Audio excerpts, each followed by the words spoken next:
Coming to you live from the world's biggest plate of spaghetti. We have no idea what to do with it, but think of all the possibilities. It's Good Morning Moonbase with your host, James Turner. Best damn joke you've ever told in your life. Shut up. Good morning, Moonbase. Hey, everybody. Welcome to the show. We are back after maybe like a 3 or 4 week little hiatus there, but we do return, and we are excited. And we have a really good show planned for you today. I imagine it will probably go a little long because we like to talk. Also, we have 2 very large boxes to open for mail time, which we will get to in just a moment. But first, I want to thank all of you sitting at home watching right now, whether you're doing it live on Twitch or on the VOD over on the YouTube channel. We could not do this without you, so thank you so much. Whether you support us over at the Patreon at patreon.com/LoadingReadyRun, or becoming a member on one of our many various YouTube channels, or right here on Twitch, supporting us with your bits and your subs. And even if you can't afford to do it, that's cool too. Just be here, hang out, watch, tell your friends, your grandma, your sister, the person who lives down the hall from you. They're really cool. You should go talk to them. That was really close to like the roll call for Word Up. Oh, yeah. And your mama, too. But hey, today on the show, Graham's back. Hey, what's up? How's it going? It's Graham. It's me, and I'm pleased to be here. Hell yeah. That's so many A's. That's so many A's. And of course, Ben is here as well. Hello.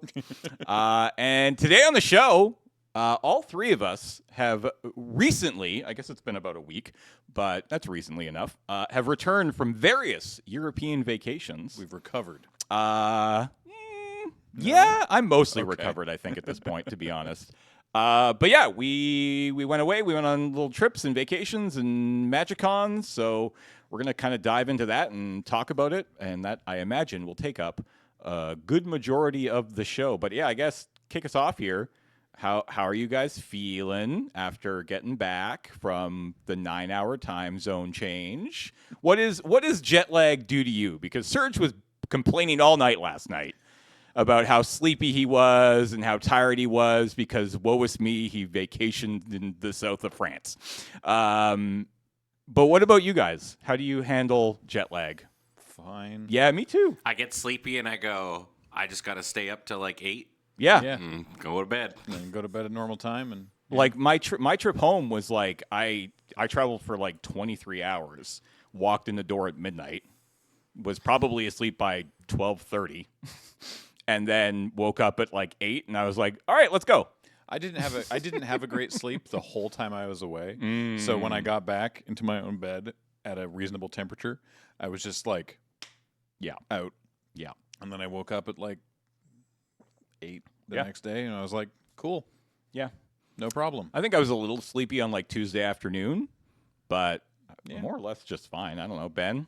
You said you just kind of forced yourself to stay awake till 8? Yeah. I mean, it honestly, it's not too bad. Like the big thing I think that was more annoying was Cam and I had a 5-hour layover in Toronto. Yeah, I had a 4.5 layover in Halifax. And I'd never been to Halifax, and I think if the layover had been like an hour or 2 more, I would have been like, all right, let's go check out Halifax. Yeah. Because like their airport sucks. It's the worst airport. It's so it's just dingy and old and just one big long hallway. Oh. So there's no way to break up sound. It's just constantly like, unless you get off the main, get a better airport, Halifax. Jeez. We had 3 hours in Montreal, which is not that bad. It's fine. Well, then I land in the worst part, by the way. Did you fly direct from Montreal to Victoria? Ew. Yeah, so this is the worst part about living on the island, although I think, Ben, you guys avoided it. That was the thing, yeah. We had to wait 5 hours in Toronto, but we did get to go straight from Toronto to Victoria. To Victoria, yeah. Nice. And so the one of the major downsides of living on this island is there's no such, like, there is Toronto to Victoria, which is great, but if you can't get that, then you're flying into Vancouver. Yeah. And Vancouver's airport, world class. Love it. World class. Vancouver's One of the best airports I've ever been to. Yeah. But I don't want to be there No. because you're so close to home. It's a 13-minute flight. You spend longer getting onto the plane Yes. and taxiing Yes. than you do in the air Correct. on this flight. Yeah. Yeah. It sucks because it was like 8 p.m. or it's like 9 p.m. I land in Vancouver. Yeah. I have to wait for an hour and a half for the final flight to take me to Victoria. It's a little late, so I don't land until like 11:30, and it's so annoying when you get to Vancouver, especially that late, because like if you got to Vancouver at like 3 p.m. and it's just like you have a 4-hour layover before your flight to Victoria, I'm like, okay, goodbye, I'm taking the ferry. Like I could get home sooner if I just leave the airport and get on the boat. Or it's just a more enjoyable experience, even if it's the same amount of time. And also, the Vancouver Airport is very, very fancy and like slick and well maintained and everything in the internationals, in the international departures. Yeah. It is a little bit. But the little, we call them puddle jumpers that go from Vancouver to Victoria, down in the sea gates, where there's one sad Tim Hortons kiosk. So I was lucky, and I was in the A gates for whatever reason, which had the white spot. So I literally landed in Vancouver and got white spot. Which, I mean, the most BC thing in the world, I think. That's so funny. Yeah. I mean, you were talking about like how you just want to walk out the door, but I did that. Yeah. On our last flight. Yeah. Which was we went to Vegas. Yeah, because they were like, they were going to make you wait how long in Vancouver? It was going to be a 3-hour layover in Vancouver to go to Calgary. Yeah. This was really dumb. Oh, right. Yeah. It was like from Vegas to Vancouver, Vancouver to Calgary, and then another like 2 hours in Calgary, and then to fly direct to Victoria. Yeah. So I got to Vancouver and I just walked out the front door. Yeah. Took the SkyTrain and the shuttle to the ferry, and Peace, y'all. yeah. So Madness. Oh man. All right. Well, we will get into our trips in a moment, but first, we figured we'd do some mail time. So, hit that intro.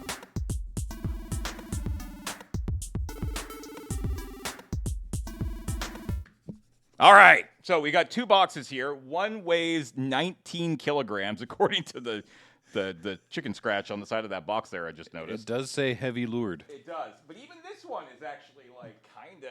Well, here, how do you want to do this? Kind of big. Well, here, I'll give you the note. All right. Because, people like it when you read the note. This is just full of magic cards. All right, what do you got? Oh, the meta has already caught up. Oh.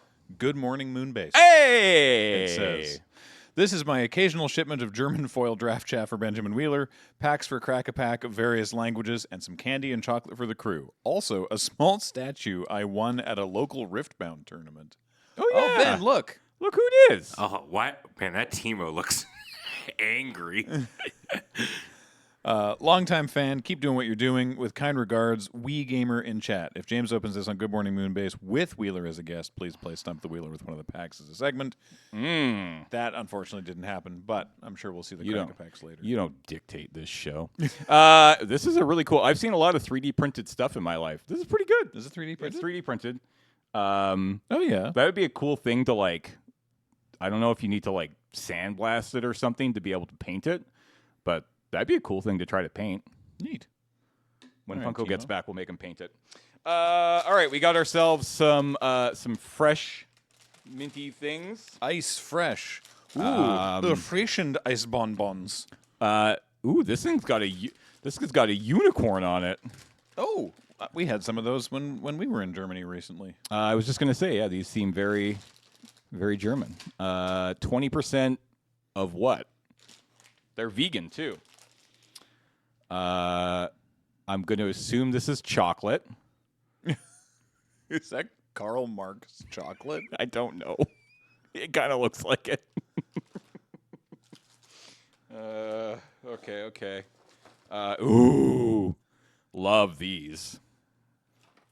Hell yeah, I love these. These are freaking good. But they look like cigars. Yeah, I mean, they actually, if you look at the back, they almost kind of do. Yeah. But they're various chocolate. We've got milk chocolate, hazel cream, hazel almond, coffee and cream, dark cream, praline cream, marzipan, and dark mousse. Hell yeah. God, they put mousse in here? You just grind up a mousse and stick it in the... Oh, no, MOUSSE. Okay, I got it. Good joke, streamer. It was a good joke. Thank you. And then, yeah, we have so many packs of Magic cards. We have Avatar. We have Bloomborough. We have Aether Drift. We have Spider-Man. We have Foundations. This one is definitely in German. We have Modern Horizons 3. We have Lore and Eclipsed. We have Time Spiral Remastered, also, I think, in a foreign language. We've got Innistrad Remastered. We've got a Beyond booster of Assassin's Creed. Y'all remember Beyond boosters? Briefly. We've got Murders at Karlov Manor. We've got Duskmourn. We've got TMNT. We've got Tarkir Dragonstorm. Good heavens. We've got Final Fantasy. What We've on got earth? another Innistrad Remastered. We've got Edge of Eternities. We've got Outlaws at Thunder Junction. And finally, we have Strixhaven. Good Lord. Oh, I lied. We have one more Time Spiral Remastered. That's enough. I think they just gave us enough for a Chaos Draft. How many packs is that? 4, 5, 6, 7, 8, 9, 10, 11, 12, 13, 14, 15, 16, 17, 18, 19, and the Beyond booster. Yeah, that's what do you need? 3, 6, 9, 18 packs for a 6-person Chaos Draft. I like the Foundations is Grundstein. Yeah, that's good. And then we have a box here Grundstein. of loose cards, which I assume. Will be- This says 4 Graham Stark. Oh, what? Oh, excellent. My own Blitzball ass looking card. This is the German Titus Blitzball star, but in English, the English of the German card is Titus, Blitzball ass. Blitzball -ASS. And then they literally did just send their German draft chaff for Wheeler. That being said, these are all like foil. Like Cool. everything Well, here yeah, is because foil. it's German foils is what he. Yeah. That's what the man craves. Oh, that's fair. Yeah. There's some like juicy cards in here. We've got a which one's this? This is a Avatar Mythic. Oh, that's the Sozin. Oh yeah, on the back. Yeah. But yeah, just literally commons and uncommons from the last basically year. The Final Fantasy is yeah, I think these are all German, and the only way that you can tell, because the logo and everything is still the same for branding reasons, Magic the Gathering, Final Fantasy, and it still says Play Booster. Yeah. But there's a hyphen. It's not a Play Booster, it's a Play Booster. Oh, okay. Are they all like that? I didn't even notice. Yeah. Oh. I didn't realize German, for whatever reason, hyphenates Play Booster. Well, because some of them are titled in German, but some are just English. Yeah, because like Modern Horizons 3 is just the name of it. Yeah. Avatar, der Element. Der hair, obviously. Sorry. Der Element. You know what phrase I made sure to learn? Mm-hmm. This is the same phrase I make sure to learn no matter where I travel. Entschuldigung, ich bin ein Kanadier und spreche kein Deutsch. Which is, I'm sorry, I am Canadian, and I do not speak German. Yeah, that's fair. All right. Did you also run into the circumstances where people would ask you if you're from the States, and then you'd go, "Oh no, I'm from Canada," and you'd see their face visibly like relax a little bit? Yep. I saw that at least I experienced exactly that at least 7 or 8 times in Iceland. I've told you this before, right? About the first time Kathleen and I went to Japan, and it's like the very first time we went there, we went to the as it was advertised, the cheapest hostel in Tokyo, and good Lord, was it? And the guy's checking us in, and they have to write down your passport number. Yep. And so he asks for our passports, and then he goes like, "Oh, Canadian, not American," and we were like, "No, and then he just goes, he's just, while he's writing it down, he just goes, "Americans, they have all the guns." And Hold on. we're just like, yeah. I mean, Yeah. we got a lot of guns. They have all the gun violence, all right? It's just the way that he said it. That's It's like, very well, good. They have all the guns, like just desperate to try to make small talk, but he has no other like talking point. That's amazing. Yeah, so it was a combination of relief on their part, but also very apologetic. Oh yeah. Which is just like, I don't want to be like, that's the first time in ever I've gotten it that bad. I don't want it to be that bad. Just to be clear, American friends, we love you, but dear God. Okay. The one funny thing that we had happen was when Serge and I finally got in to Amsterdam. I mean, we'll talk about this much later, but we're like, obviously, Serge is like, we have to go for coffee now, and we're like, yep, okay, cool. And so we went to a coffee place and we started talking to the barista, and the barista was like, oh, like you guys from America? And we're like, no, we're from Canada. And they're like, where in Canada? We're like, oh, I don't know. We're like from a little place in Victoria.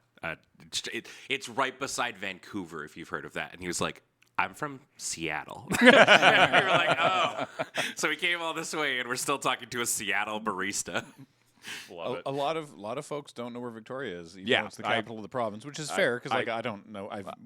You'll see later. I visited Saxony-Anhalt, and I don't know the capital city of that province. God, no. But generally, it's like I just go, it's near Vancouver. I just say Vancouver, yeah. All right, this box is Heavy lure. so heavy. All right, I'm not going to pick it up. hit me up with that note. Yeah, I'll hit you up with a note, and then, oh my God. Like, what? This must have, I mean, thank you. It cost a fortune to This ship. must have been expensive, yeah. The note, nota bene, this may not reflect the actual contents. Wait, it says Beej. Okay, maybe I wasn't supposed to read that part. Dear Doctors LRR, beware. No. I return with more well-packed RPG books and more dice. No wonder it's so heavy. I do not have terribly much to say other than at the time of sending, February 11th? That took a while.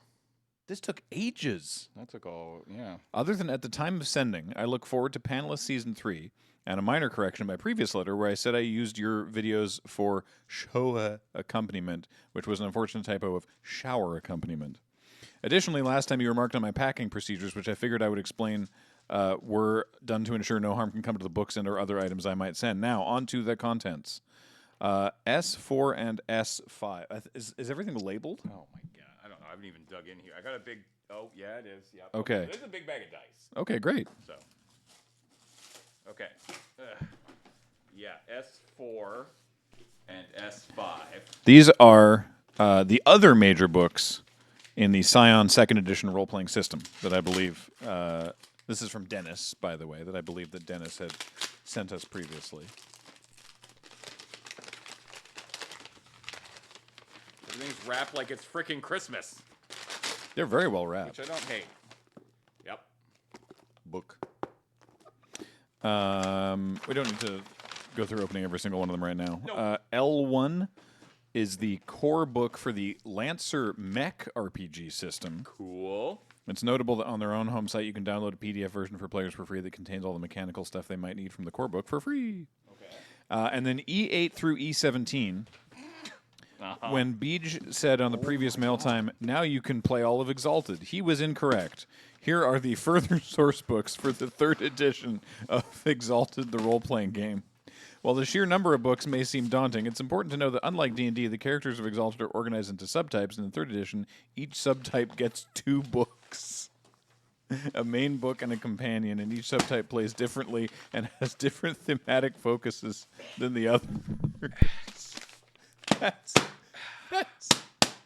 That's too much book.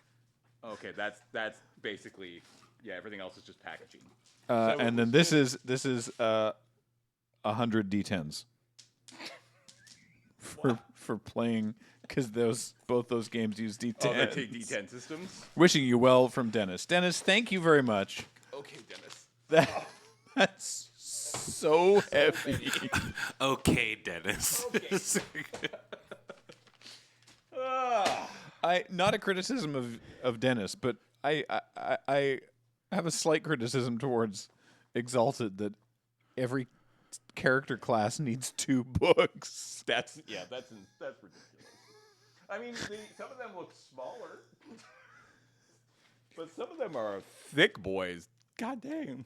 Chrono Magistrate says, for Exalted, that should be just about enough D10s. These are nice. They're all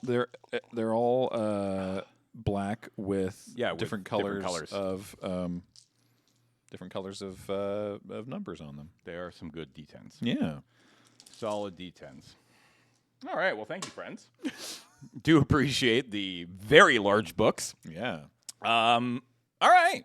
So let's talk about our trips. Yeah. I'll go first. Yeah.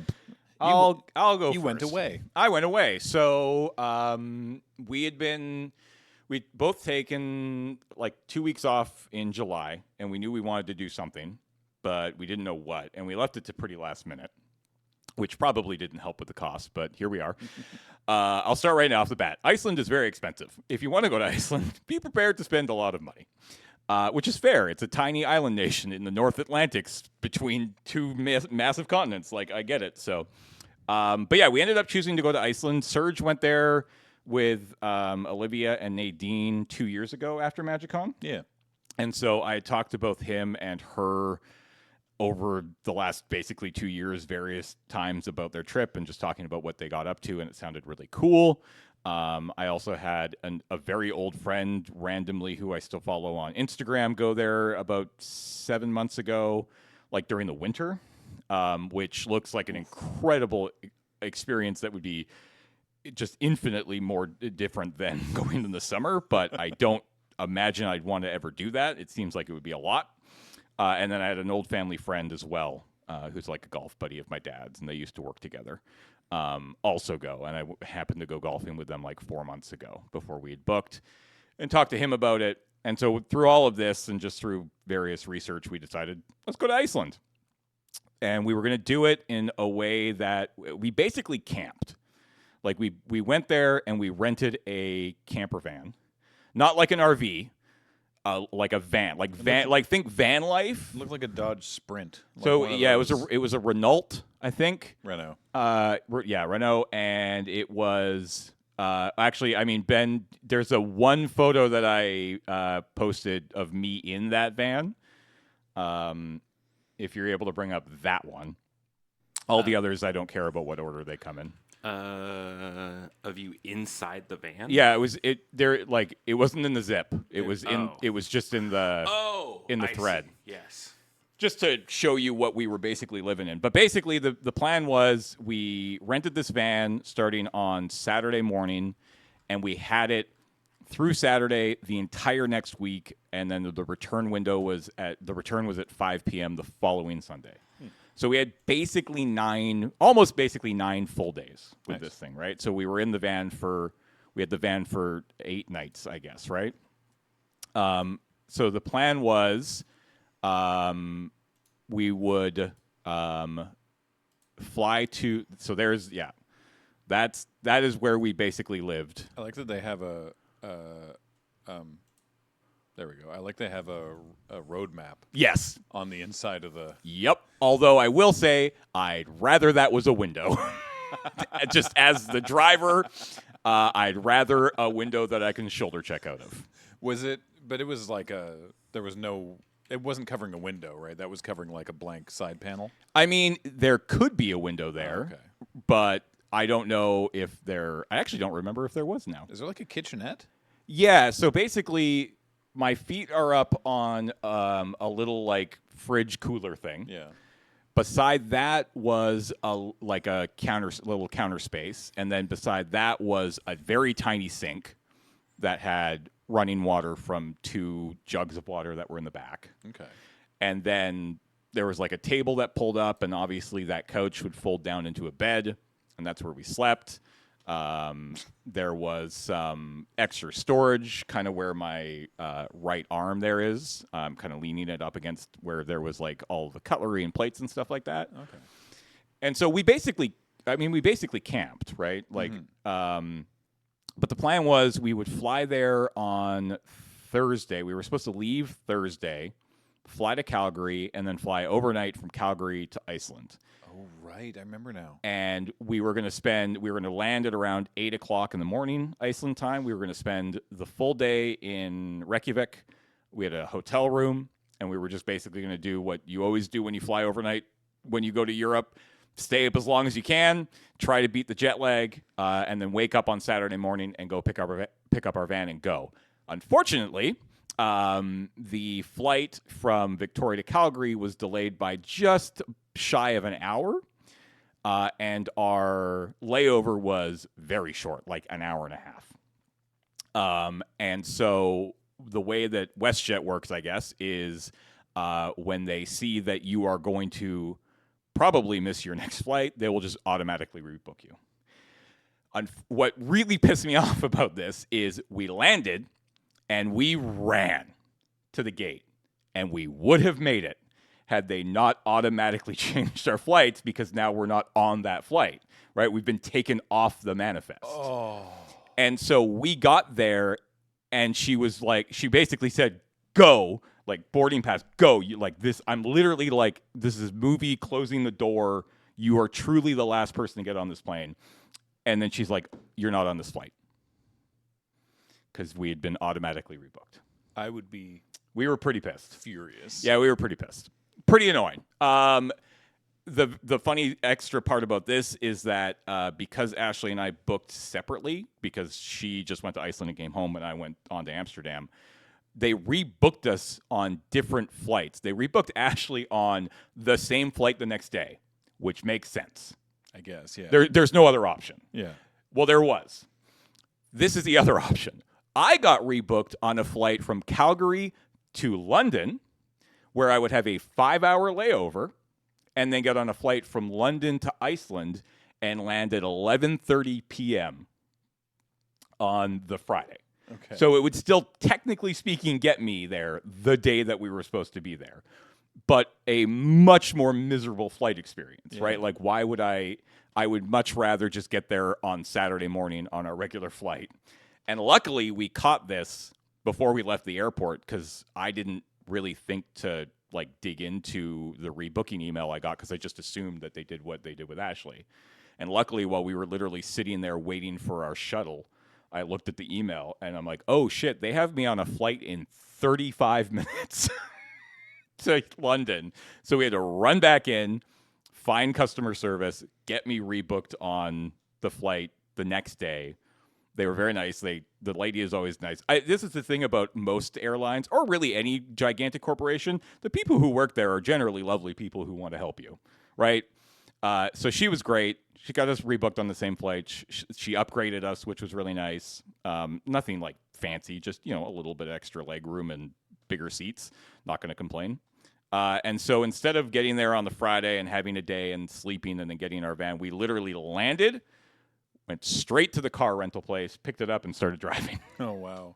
I'll just briefly, just so that we can get into like looking at pictures and talking about the fun stuff, let me just briefly tell you our flight story. Not as disastrous, mercifully, but going over to Europe, we were flying into Berlin. So we were going Victoria, Vancouver, Toronto, Berlin.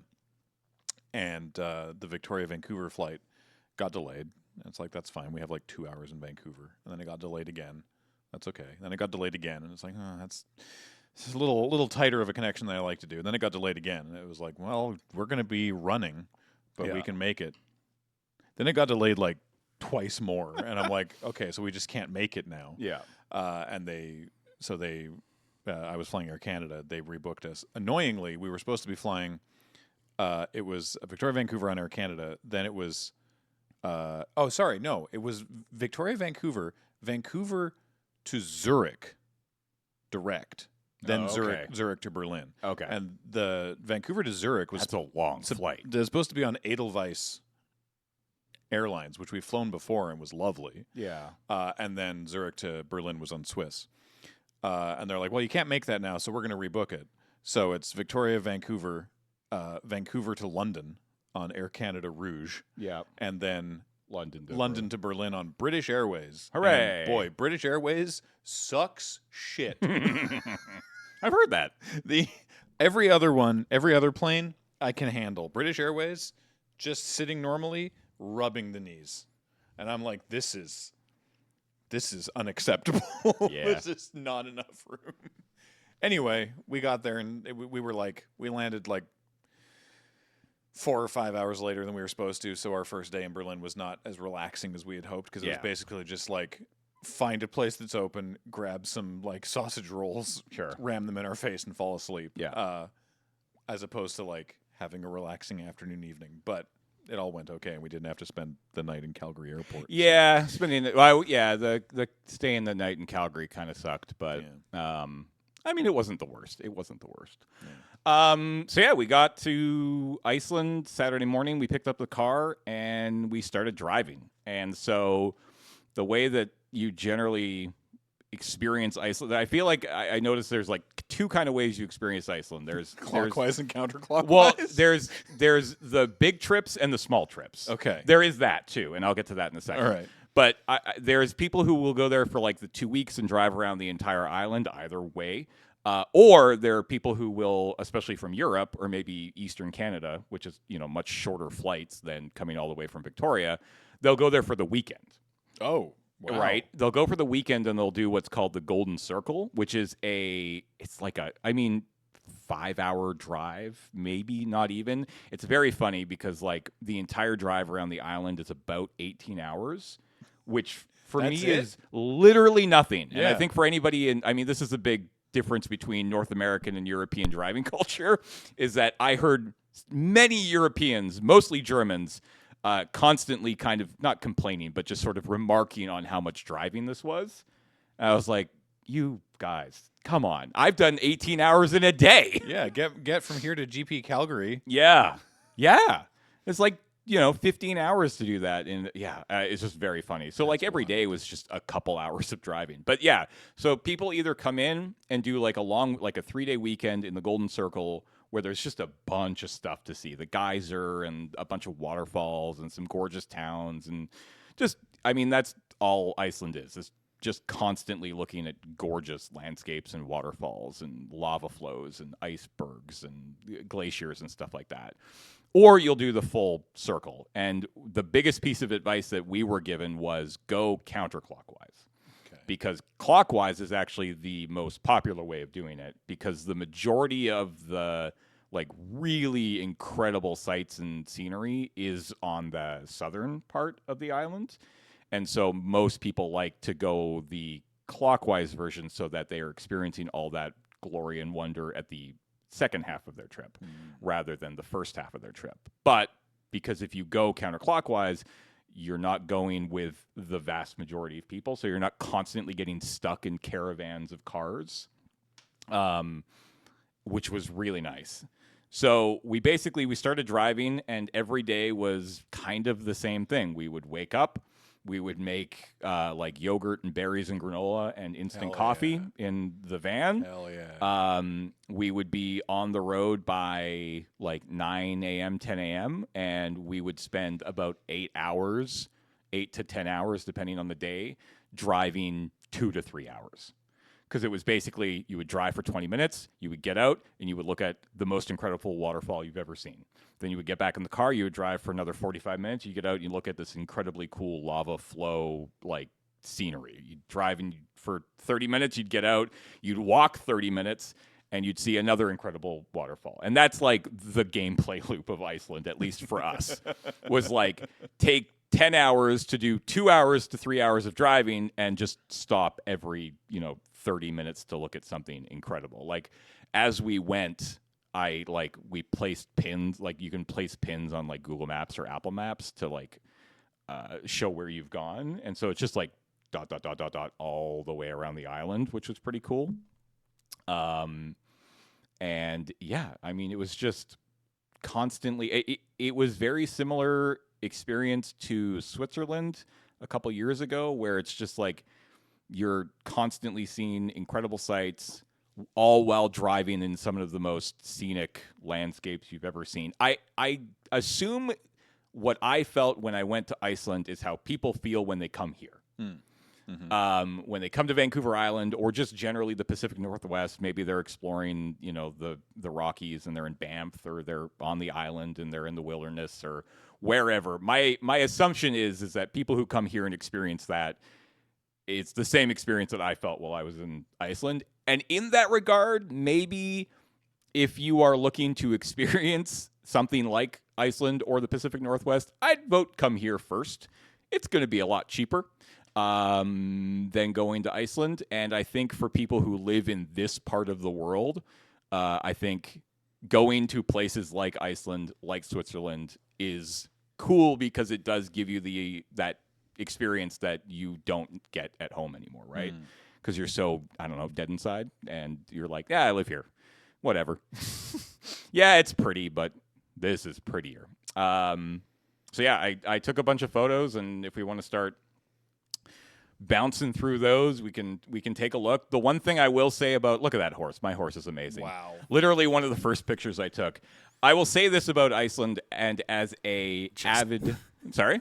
Sorry, I was just like, this is Justin Beep horse. I'll say this as a avid photographer, somebody who's always loved taking photos. The one maybe downside, I guess, of Iceland is that you are basically in landscape photography mode the entire time. Yeah. And I would argue that landscape photography is kind of the hardest photography in my brain. I've talked about how I love going into cities. I love straight lines in my photos. Oh, me too. Big fan of doing that. And you'll so see some coming up, but yeah. And so cities are great for that, but when you're out constantly in nature, you're basically just you're constantly taking photos of just gorgeous landscapes. Which is not bad. This one's also very nice. I love that last one. With the Mount Fuji shaped with the hill in the background. So I think these are actually going to go in order, which is kind of cool. So that horse was literally one of the first photos I took. Ashley is mad because I didn't let her pet them. But it was just a random horse. Don't touch random horses. It's a very pettable looking horse. It is a very pettable looking horse. But so cool horse. The next one was one of the very first falls we stopped at. I don't remember the names of any of these, but nor could you pronounce them. Nor could I pronounce them. But so this is one of the first little stops we went off to, and then the next one, that was the first big waterfall. This is the one that you can actually go walk in behind. Oh, which is really cool, and was very helpful because we probably got to this waterfall at 2 p.m. on the first day. So we had been up for a very long time, and we were very sleepy. And walking in behind a waterfall is a fantastic way to sort of wake yourself up. Okay, I bet. Because it was pretty wet, and I was definitely just in the clothes that I had traveled in. So I was in literally these jeans, and luckily I had my rain shell. But these got pretty wet, which was pretty fun. So this was a really cool waterfall. Loved anything. Nothing behind it. No, unfortunately, I looked for secrets and I didn't find a damn thing. Well, there's all those other people there. So. This was just a cool little there's so many of these little old structures that are built into the rocks, and you could actually go in this, and there were some it looked almost stables for maybe some horses. There's evidence of things like this in Eastern Canada. Yeah, absolutely. In Newfoundland. And so this was a cool little stop. My anecdote here is the couple that was here with us at the time. The dude smoked his fucking head coming out of this thing. Oh. And on the rock. On the rock on the inside. Oh. And had a little cut, and it was not great. That would be me. It looked real bad. Because that is not that's Ashley height. Oh. She can just kind of walk through that, but anybody 5'6" or taller is ducking. Oh, so, no. Yeah, it was pretty bad. I think the next one is in the same location. Ooh. This is one of those. This is a little decorative piece of the step to get over the fence. Oh, a sty. Yeah. Yeah. So cool. This one had a cool Style. little style. Yeah. So this one had a cool little sculpture on it, which I thought was neat. I have never in my life seen so many miles of wire fence than you will in Iceland, because everywhere you go, it's basically farmland, and there are sheep everywhere. Mm-hmm. So many wired fences. It was pretty cool. What's next? Look, it's another gorgeous waterfall. This one was enormous. Looks it. Yeah, this one was big. Again, you can kind of just walk pretty close up to all of these. This is obviously from quite a ways back. But this was, again, first day. Probably one of the most impressive, like, single waterfalls I think we saw the entire time. Super cool waterfall. Couldn't go behind it, though. Probably would have died. This was on the beach at the first morning. So this would have been Sunday morning. We woke up. We made our breakfast and we walked down to like the black sand beaches. Oh, yeah. Which is super cool. They filmed some of the Odyssey there. They did film some of the in Iceland. I think the Underworld. Yeah, probably. That makes sense.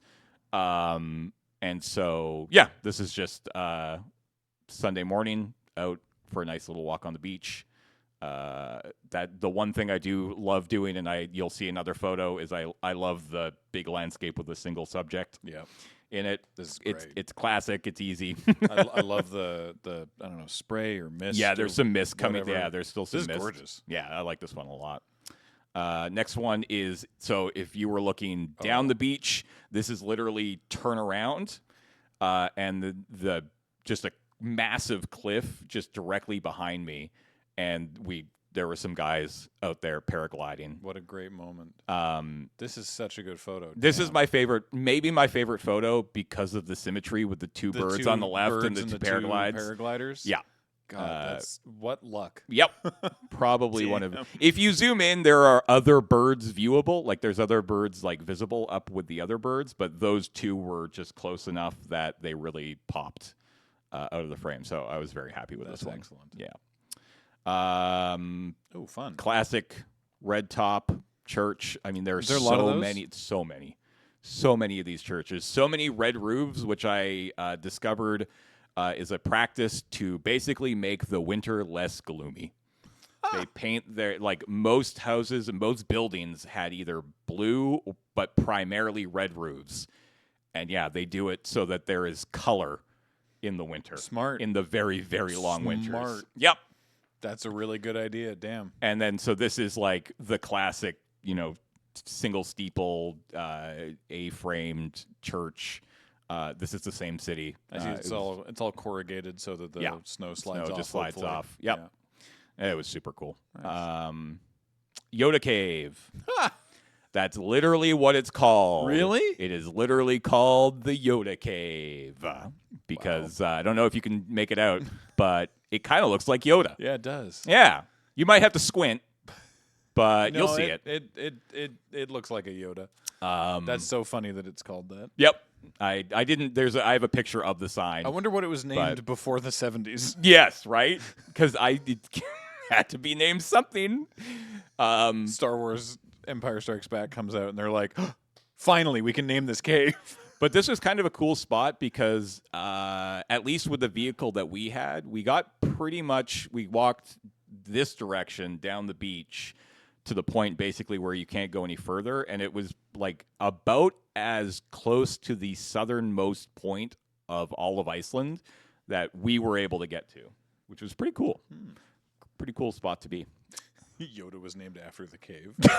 I don't believe you. That would be so good. Whoa. I mean, this is just indicative of these just incredible formations that you're going to see pretty much everywhere you go. This was a cool little hike. This was definitely one of the more popular locations that we got to. I have never in my life seen a collection of spaces so perfectly exemplifying the concept of erosion than I have in Iceland. Like, if you're trying to teach a kid about erosion, just take them to Iceland because they're going to figure it out pretty quick. So, love this one. And just a cool walk for sure. Did you go to the place where the tectonic plates are moving? Yes. I don't know if there's a photo in this batch that I've pulled out. I don't feel like I got anything like amazing there, but yeah, that's the whole thing with Iceland is that it's basically like being pulled apart. Right, and you can swim between the plates. You can. Something? We did not do that because again, we planned this trip fairly last minute, so a lot of the big popular excursions and the tectonic plate swimming thing is in that golden circle, which is where so many people go, and I'll get there in a second. But so we're not a big excursion couple. Like we kind of just like doing our own thing and seeing stuff. Same. And so mostly we were just kind of like vibing every day. Like we would basically like we'd get into our campsite at night. We would make dinner. We'd have a shower. We'd watch a movie on my laptop, and then I would spend like 20 minutes on my phone figuring out where we're going to go the next day, which worked really well. Next photo. We got this one was cool. I think you commented on this one. I wanted to ask about this building. Yeah, so this was a visitor center. Huh. It was just a kind of a random visitor center that we ran into on either the Sunday or the Monday. Seed vault looking. It is. But no, I think it's like a brand new, like within the last like 2 years visitor center. Sweet. We went in, they had all the same stuff, the little cafe and like a little mini museum basically talking about the surrounding areas and stuff like that.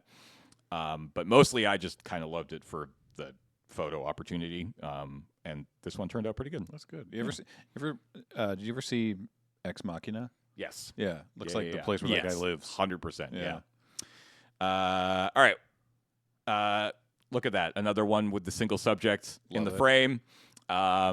Just another cool ass waterfall. Again, there's just so many. There's so many waterfalls. If you like waterfalls, go to Iceland. What camera were you filming on? So everything that we're seeing today was shot on my Fujifilm X100V, which is my little like digital rangefinder that I got a couple years ago. I did take 2 rolls of film as well, but film. Yeah, but there is still. I need to like take 3 more pictures to finish off the roll that's in the camera still, and then I'll get those developed. I have no idea how those are going to turn out, but what's the sensor size on this one? I don't remember. It's pretty big though. It seems big. It's got a great dynamic range. That's what I'm noticing in a lot of these photos. Yeah. Is the highlights and the shadows are. Yeah, I mean obviously, and you've done some post. I've done some. I have also very obviously done post processing on mine. But yeah, cool. Yeah. What's next? Damn. So this was probably one of the coolest parts for me, and one of the things that I was looking forward to the most about going big ass glacier is seeing the glaciers like up close. And like this was, I can't remember what morning. This was a glacier that was about a half an hour walk. Like I'm talking, we're not talking hike. Like I'm talking like just a paved path of 30 minutes towards this glacier from the campground that we were in. And because we were staying in sort of the glacier came down off the mountain and was like a straight shot to our campsite, the weather while we were on the road was perfect. It was sunny and a little cloudy and 15 degrees every day. It was your heaven. You would love it. Oh. Ashley was also extremely happy with that. Both of you hate the heat more than anybody else I know. Yep. And so she was really stoked. But because this glacier was like, again, a 30-minute walk, a couple kilometers from our campground, it was so noticeably colder that day because the wind was coming down and off and right into the campsite. But we walked, like, I was basically able to get up and, like, touch this thing, That's so cool. which was really cool. And, like, a highlight of the trip was just seeing the glaciers. I know you can do that here in BC. I was going to say, have you been to the Icefields Parkway? But I haven't, no. Oh, it's also very pretty. So, look at that terminal moraine. Yeah, so this was really cool. This was a little bit further. So the biggest ice sheet in Iceland is down on that south coast, and there's a bunch of glaciers all around. And this is one of the like glacier-fed ponds that you can go to. And my God, it was so cool. Like you're like look at that. Like that's great. It's so cool to see like just icebergs and just so much ice in this massive pond. It was really cool. I don't know what's the next photo here, Ben? No, okay, so it keeps going. All of Iceland's lighthouses, or at least all the ones that we saw, orange. Just better visibility. Which makes entirely too much sense. Like, why wouldn't you? But they make such great photos, too. Yeah, they really do. I love it. Yep. And then, so because we're old, we had decided that instead of staying on the number 1 all the way around, we would halfway through veer off and go and stay at an Airbnb for 2 nights. Oh. So just to get a bed and a fixed shower and a little bit better food situation. Yeah. So around the halfway point, we veered off and we went basically right up to like the northeast part of the island, where there is like very little of anything. It's very sparse up there. And that's where you stayed. That's not where we stayed. That was on the side of the road, and I just loved it. It looked really cool. But so instead of being every night in the van, we got there on Tuesday at like 5 o'clock. We checked in. We spent the night there on Tuesday, and then on Wednesday we did nothing. Oh, we just did nothing. Hell We yeah. just stayed on the like working sheep farm, basically. Like they've set up like their old house. They've turned into like almost like a B&B. Oh. So there's like 3 or 4 rooms and a couple shared bathrooms, and then there's 2 cabins. And we got one of the cabins, and so we stayed there. And then on the Wednesday we just chilled. We walked around the property. We looked at some sheep, but mostly we just read, watched some movies, listened to music, and just relaxed. That sounds great. Yeah, it was really nice, and I'm very glad we did it. A mid-vacation break from your vacation. Correct. Yeah. What do we got next? Puffin. So this was very high on Ashley's list of things to do.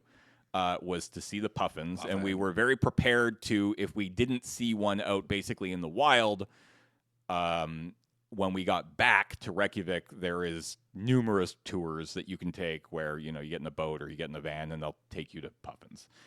But again, not big excursion people, so we kind of didn't want to do that. So the Thursday morning when we woke up and left the Airbnb, we drove, I don't know, like 20 minutes to this hike that I found just on Google Maps.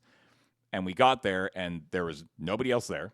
So completely alone. And it was a cool, like, 7-kilometer proper, like, hike around this point right on the ocean. And it was recommended because you will see puffins. And we saw puffins. We saw lots of puffins. Sweet. And this is one of the closest photos that I was able to take with this camera. I took some with my phone, and obviously I can zoom the hell in with my phone cameras, but it doesn't look as good. So we saw a bunch of puffins nesting on the cliffs, and it was just such a cool hike, too, because, again, there's just nobody there. The only other people we saw were literally as we got back to the van, somebody pulled into the little parking lot to, I assume, do the same hike that we just did. Were there any pifflings? No, I didn't see any pifflings. I think it might be... Probably not piffling season. It's not quite piffling season, but I'm not 100% sure. But seeing the puffins was really cool. Nice. What's next? Look, it's another waterfall. I mean, This one's cool pretty looking cool. waterfall, Yeah, this one's pretty cool. I think this is one where, it had the big waterfall here and then carried on down towards the ocean with a couple other smaller little waterfalls along the way. But mini Niagara Falls. It does look exactly. like a It mini kind of does Niagara look like a Falls, mini yeah. Niagara Falls. And this one isn't huge. Like I think you can kind of get the sense of scale here. Like the actual like fall is not an enormous fall. But it sure was big. It reminds me of, I think it's Moline Canyon near Jasper. Mm-hmm. Has a similar, it has a similar sort of shape of falls, but the landscape behind it is completely different. That's amazing. Yeah. It's pretty flower. One of the days we actually spent a little bit of time in a city. I can't remember the name of the city. It's like maybe the second biggest city on the island. It's on the north end. Can't remember what it's called, but they have a really nice botanical gardens, which was pretty nice. My understanding is by talking to a couple locals, they've had a real shit summer. It's been cooler, less sun, rain. So I don't think the botanical gardens was quite at its peak. I think if it had been a little bit nicer, again, we got very lucky, but it was still cooler than I think they were expecting for that time of year. I think they are more like higher teens in like July and August. So people were kind of bummed. I think people were like ready for a proper summer, and they were not getting it. So, but these were gorgeous, big flowers. These things were tall. Like you see this, and I think you would think, oh, that's like a little like 6-inch flower. These things were like 18 inches tall. Damn. They were really cool. It's an iris, right? I don't remember. I think so. Looks kind of like an iris. I don't know. It was pretty. Big, though. Church. Brutalist church. Good old Brutalist black and church. white. Yeah. This was the same city, I believe. I like this one. Just getting the trees and shot there to frame up the church. There's another black and white church photo because, I'm basic. This is a cool church. Looks good. Yeah, no, I like this one. What's next? This is just, gigantic, gorgeous landscape 101. They're taking the hobbits to Isengard. Yeah, so we'd climbed up, we'd stopped and climbed up this like It's the most Lord of the Rings looking thing. massive like pile that I think was like man created by moving a bunch of earth, but it gave you this incredible 360-degree view that you could see. This is also where I broke my sunglasses. Oh, yeah. Which sucked. So that was pretty bad. Had to rock. I almost lost my glasses. Ooh, yeah. I had to rock Band-Aid, like wrap a Band-Aid around the arm for the last like 2 days before we got back to town. I like this one too because that's a golf course right there. Is it really? Yeah. It doesn't look like it. No, if you get up close, you can kind of make out the fact that it's a golf course. There's a lot of golf courses in Iceland. So much room for activity. I was actually kind of surprised with how many there were, just because. Did you do a golf while you were there? No, I tried, and if Ashley hadn't been there, I definitely would have. But it couldn't make it work. There was only like one course that I found that would have worked, and it was that one, and this was late in the day. And, that would have taken a couple hours, right. And it just wasn't really worth it. And Ashley doesn't golf. No, exactly. Yeah. So we ended up not doing that. But, way more golf courses than I thought, considering you can't probably golf for, like, most of the year. Yeah, like, right. here it makes sense because you could basically golf, like, 365 days a year. But, Anyways, I thought this one was cool. Whoa. Yeah, this is a big one. This I think is now we're in the Golden Circle, and this is like the waterfall that's kind of at the midway point. Like you go Reykjavik to here and then back down this direction. And we were here on, I think this is on Saturday.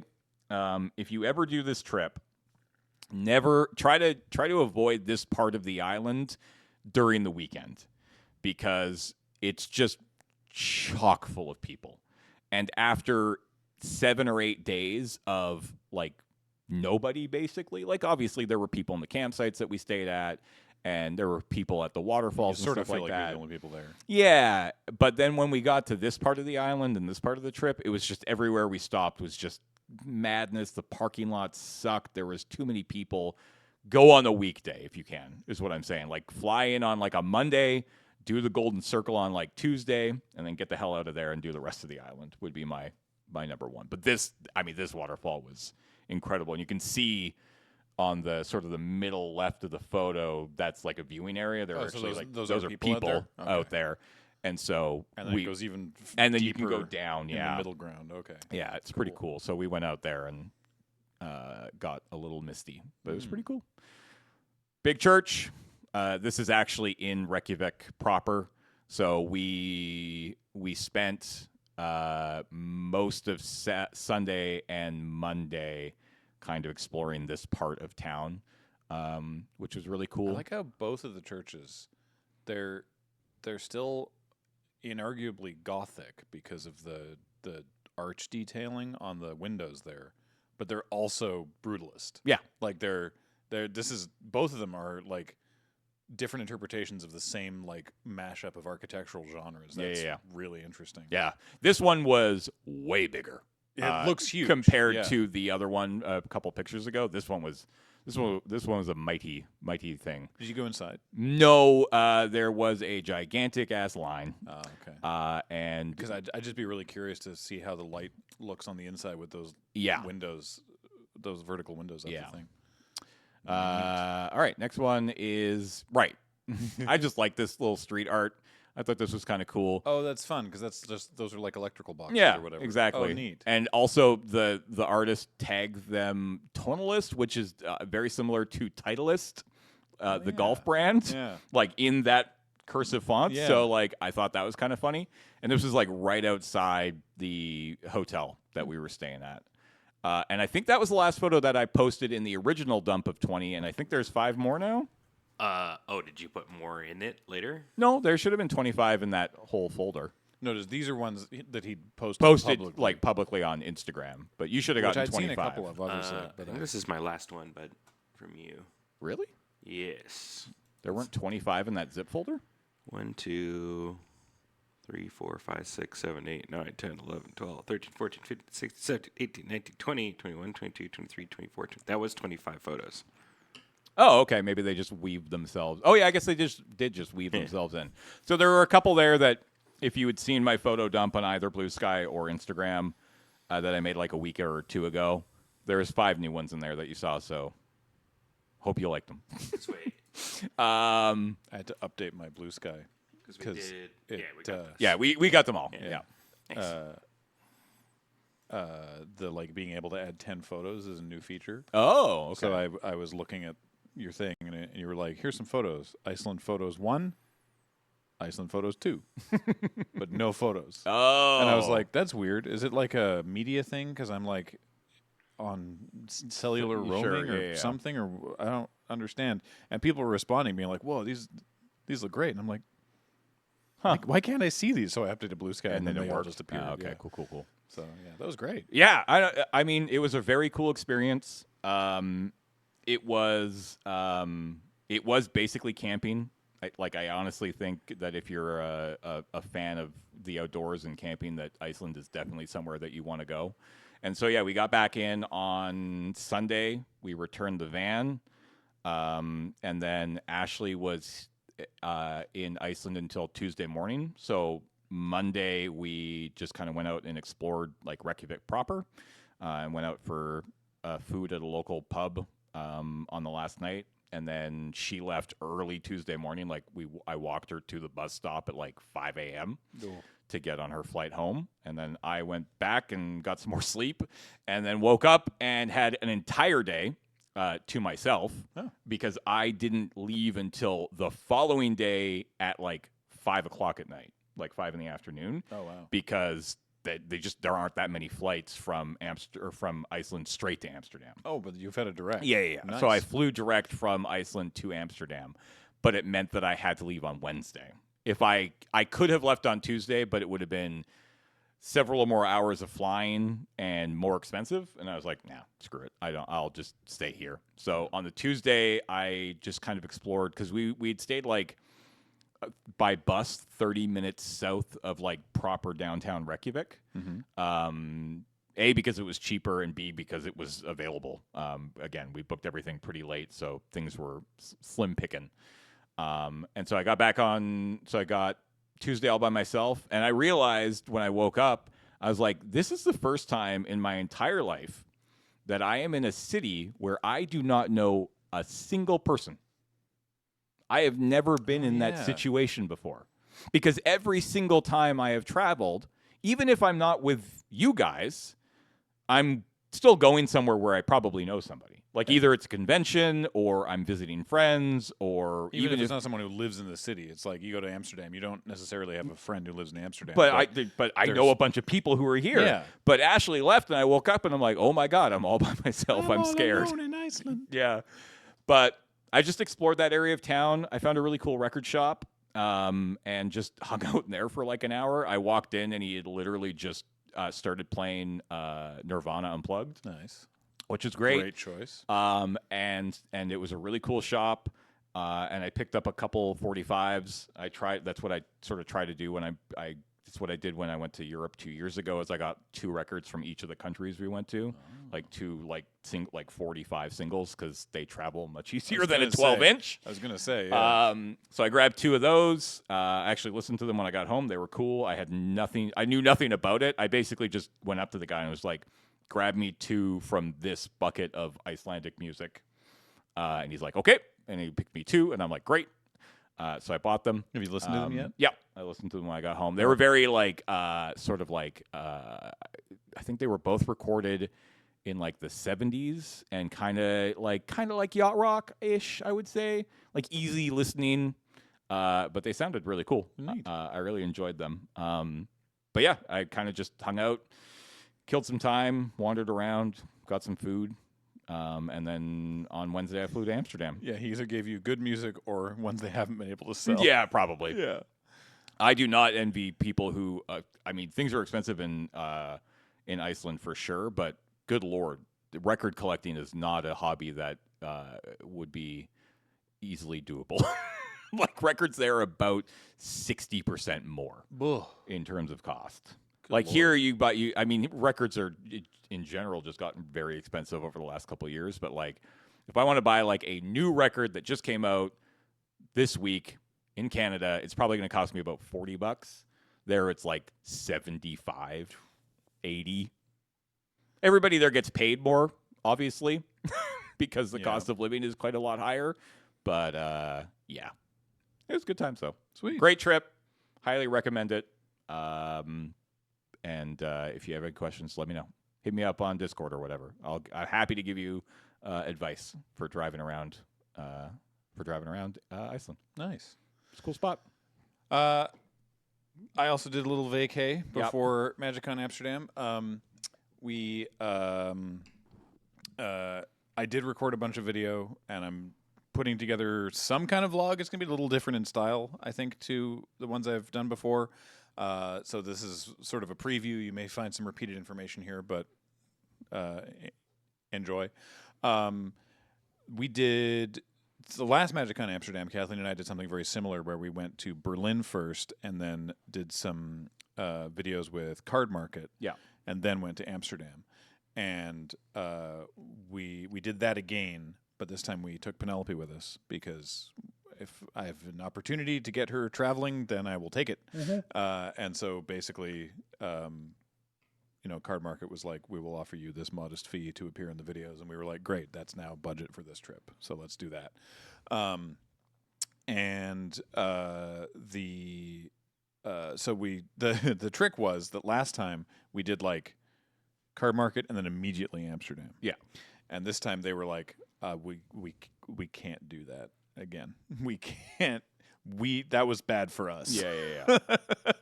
To do it like immediately before. So they were like, so we'd like to have a buffer time between MagicCon and filming with you. Can we do MagicCon and then some downtime and then film with you like a week after MagicCon? And I was like, no, because this Friday on Loading Ready Run is the Hobbit pre-release. Tune in for that, 10 a.m. Pacific, Twitch and YouTube. And so I said, no. Could we do it beforehand? And they went, yeah, sure. So we flew to Berlin. We filmed like 4 videos with Card Market. So look for them. Let's just start talking photos. I love the yellow that Berlin uses for their public transit. It is a gorgeous yellow. This is only half, but like all their trams and buses and a bunch of their commuter rail is just fully yellow. This one, which is this is an S-Bahn train. These have the 2-color livery with the yellow and the red, but the yellow is really nice. This is Gessenbrunnen station, which happened to be sort of near where we were staying in the not suburb, but like the area of Berlin was called Wedding, which is just very funny because all the signs, it's spelled wedding, and it's just like wedding that way, but it's like an official road sign. It's like, is there just constantly a wedding? Yeah. Next, how's their public transit? Is it better? God. It's so good. Is it better than their trains, though? So good. Okay, so yeah, that's the thing. So Deutsche Bahn, the train lines. Yeah. I'll talk about that later. But like, that's a different thing. That's a company, apparently, much like British Airways, much like BC Ferries. Yeah. That used to be run by the government and then got privatized and thereby ruined. Yep. Yes, exactly. Deutsche Bahn, awful. Berlin, BVG, BSG. BVG is, I think, isn't it the Amsterdam one? I think I downloaded that app, and that acronym sounds right. Anyways, I have the Berlin app as well. Hang on, I think it's BVG. Yeah. oh, okay. They're great. Like, obviously, it's one of those situations where if you live in Berlin, I'm sure you complain about your public transit all the time. But us as guests, oh my God, it's so good. It's like, I want to get from where I am to literally anywhere else in the city. And you just put that into like Apple Maps, and it's Yeah. like, oh, okay, walk 5 minutes there, get on a tram to there, change to this tram, Yeah. tram to there, walk 5 minutes, you're there. Yep. And it's easy. That was the same You as just- Amsterdam. Just buy a day pass. It's so good. Yep. It's so, the whole time we were there, we had a call and response. We had a call and response that we said frequently, which is, why can't we have street trams in Victoria? Political will. Like, it's, we used to have streetcars did. in Victoria, Yeah. and they got rid of them, and it's so stupid. Anyway. I do think it was very funny that the first car I took with you guys when we were in Amsterdam, we got in an Uber, and Kathleen was like, I don't think we've been in a car. We've been mostly taking public transit. I was like, oh, that was awesome. And did you heard Penelope in the back go, I missed it. Yeah, yeah. She had a great time, honestly. She's a good walker. This is, I just love this sign. This is in the Prater Garden. We went there with Map, actually, from Desert Bus. Hey. Map and his partner, and it's this super old beer garden. It's been there since like the 1700s. Okay. And there is like a stage. I don't think they use it anymore, but there's a stage to perform on, and there's these two ladders with like where they can do like lighting, and this is the base of one of them, and they're just like, don't go up there, you will die. All right. But the beer garden was great. Whoa. Okay, this is amazing. So we went back to Hamburger Bahnhof, which is this amazing public art gallery, hugely recommended. And the main hall of it was filled with this installation called "We Make Years Out of Hours," and the room was filled with 400,000 Of these wooden blocks. wooden blocks. Are they all the same size? They're basically all the same. Okay. And you are encouraged to just do whatever. So everything you see there, all the structures that are visible there, this is the only one that I had a bunch of photos, but this is the only photo. I have some video as well that you'll see later, but not today. But this is the only photo I had where we didn't see Penelope's face. It was astonishing. Like, the room is massive, and it is just filled with stuff, and people are like building things, people are dismantling other stuff, building other things, people getting very creative with the engineering. It was so fun. This is because Gen Con is this weekend, and it has reminded me. This has reminded me of a thing they do at Gen Con where there's this massive area that they set aside where people can create these huge towers and structures with like they build the magic playing card cards, towers. and Pokemon cards and like all sorts of different cards. Card Holla. Yeah, Card Holla. Thank you. Right. And I saw this, and I'm just immediately flashed back to seeing that when I was there a couple years ago. And then what I didn't get to see, and I'm bummed that I didn't, is that I think there's like you donate or you like it's a silent auction or something, and if you win or if you're one of the winners, you get to go in and like Godzilla it, which is On the Sunday, I love that. I'm sad I missed it, but like this just instantly reminded me of that. That's super cool. I love that idea. Jessica the Black says Penelope's getting so tall. She is, but also she is standing on blocks. several layers of blocks at this point. The entire floor is one layer of the blocks, and then Oh yeah, I can see that now. I was going to say, I'm like, I don't think she's taller than Kathleen. no, not Not yet. yet. Not yet. She will- she'll she get will there. be, Yeah, for she sure. will be. Yeah. Yeah. But no, for right now, she's just standing on a bunch of blocks. But this was amazing. That's cool. I like that a lot. So we went to Hamburger Bahnhof last time. We raved about it. We were like, well, we got to go back. Still wall to wall bangers. I have a couple other pictures from the art gallery in here. I don't know which one's next though. I think it's okay. I love this. Okay, vacuums. For context, Uh-huh. Jeff Koons, the American modern artist, in the 70s, he did a piece called "The New." Okay. Which was it was very much in the like Marcel Duchamp school of like, what is art? Let's, and like Let's look at something that's brand new. And he got brand new Hoover vacuum cleaners. Yep. Put them in a Lexan case, lit them, and was just like, there. This is a brand new, just off the production line. Okay. Contend with this, Sure. right? This is a piece called The Old, where this artist went and found the same models of vacuum that Jeff Koons had used. Okay. I love that. Pulled them out of like dumpsters and stuff, Yeah. and then installed them again in the same way. That is fantastic. I just love this as an idea. Yeah. I was like, oh, that's very funny. That's really good. I don't hang on, because I should, if I'm mentioning Koons, I should mention, at least say this artist's name, who I do have a photo of, because I made sure to take a photo of the plaque. God, I took a lot of photos. Stand by. Almost there. Here we go. Jeff Koons, and then this is by... Where's Lost the name of this artist? Quick chat. Can you find it faster than Graham? I believe in you. Afif. I don't have their first name. Okay. Cool. Okay, well, I like it. Anyway, That's neat. thought that was neat.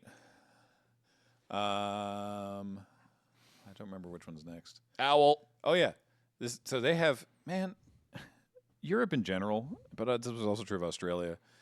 It as a parent, as someone with a family, Mm-hmm.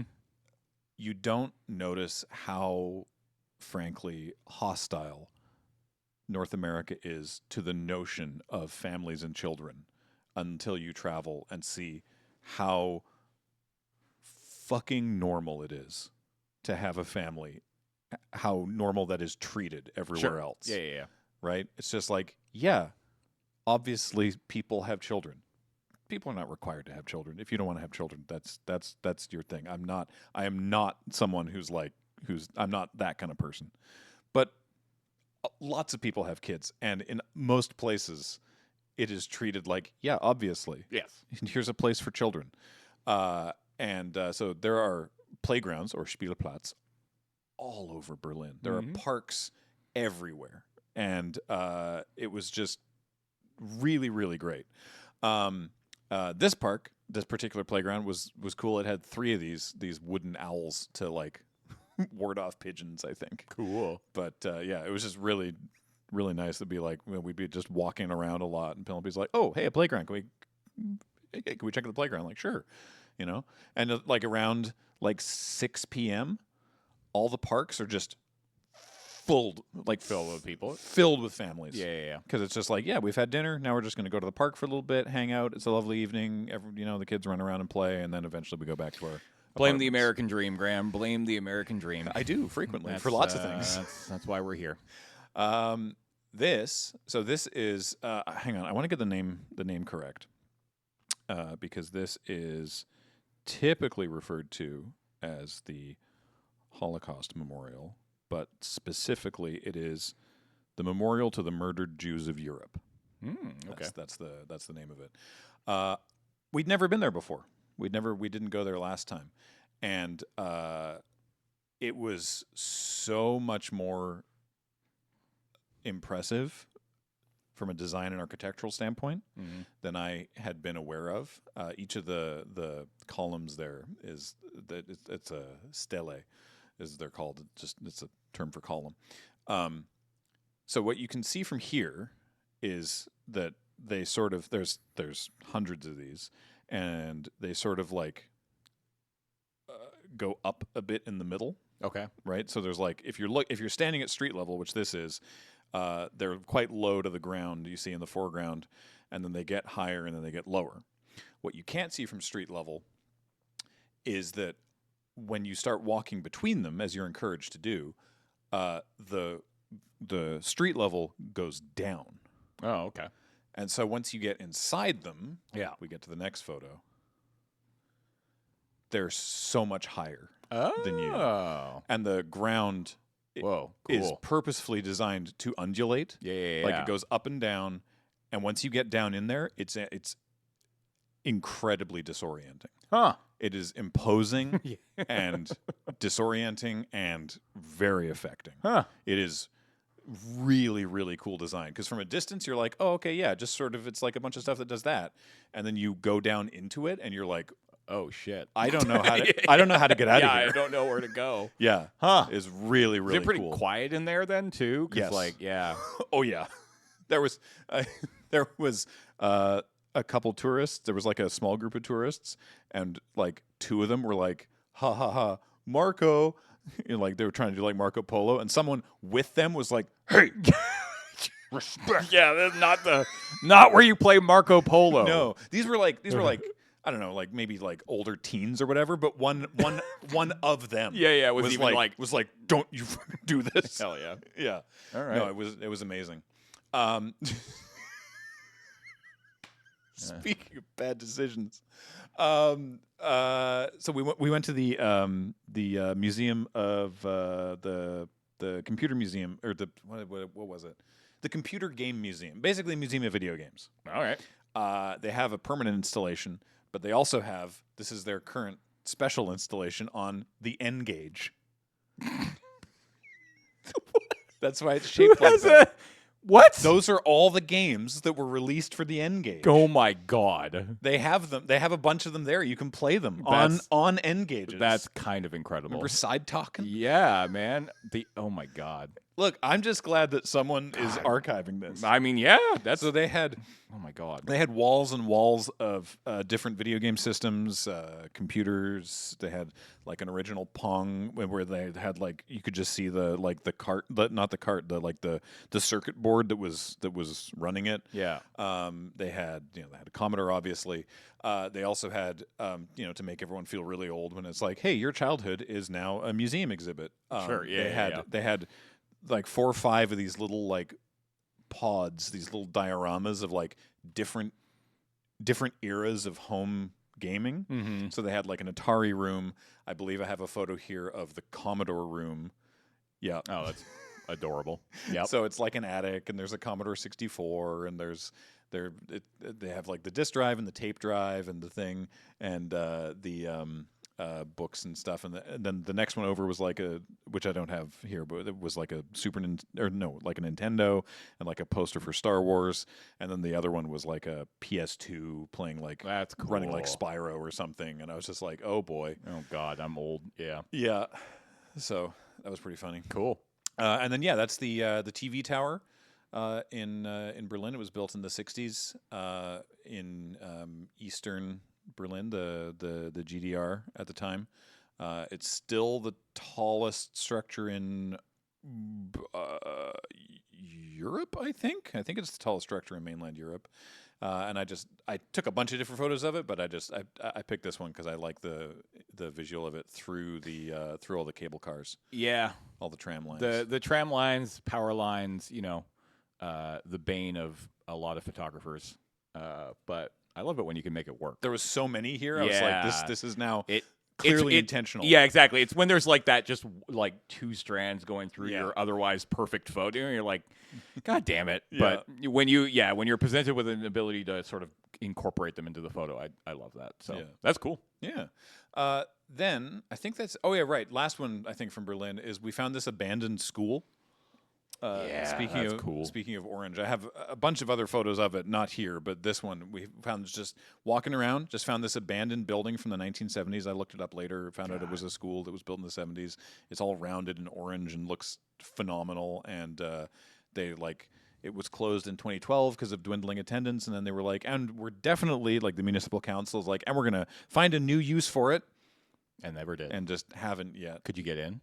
No, sadly. Though I mean, many have. I found a bunch of Urbex posts about it. Yeah. Penelope said it looked like a building out of Marathon, which I think it definitely Yeah. also does. I could see that.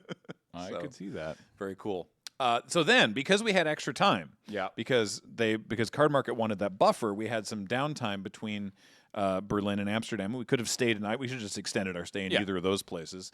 But Kathleen was like, "Hey, how about we go somewhere small and quiet that's away from a big city?" And I was like, "Okay, I'll find something," because I basically did the planning for all this trip. And so I was like, sure, I'll find something.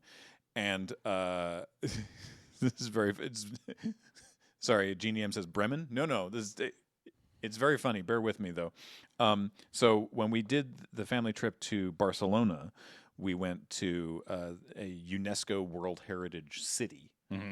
Because Kathleen and I are fans of visiting UNESCO World Heritage sites, and we happened to that one happened to be Carcassonne, which I was like, I want to be clear, this is not because there's a board game of Carcassonne.